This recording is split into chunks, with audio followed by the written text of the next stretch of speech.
12ই জানুয়ারি ছিল স্বামী বিবেকানন্দের জন্মদিন, আর সেদিনকে রবিবারও ছিল। সেই জন্য আমাদের পাড়ার মধ্যে আয়োজন করা হয়েছিল একটা ছোটোখাটো পিকনিকে। আর তাই সকাল থেকে চলছিল কিন্তু রান্নাবান্নার আয়োজন।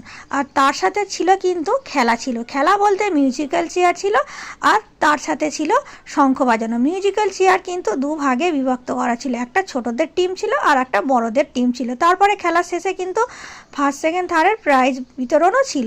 তারপরে যথারীতি খাওয়া দাওয়া সিম্পল মেনু, ভেজ, ডাল, আলু ভাজা, তার সাথে চিকেন, বাঁধাকপির তরকারি, চাটনি, পাঁপড়, মিষ্টি, এইসব যেমন পিকনিকে একটা নর্মাল মেনু হয় সেরকমই ছিল। আর রান্নাগুলো কিন্তু দারুণ ছিল। এইভাবেই কিন্তু 12ই জানুয়ারিটা কেটে গেছিলো।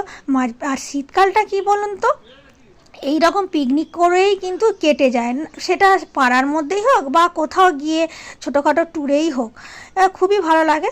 তো এই ভিডিওটা এই পর্যন্ত।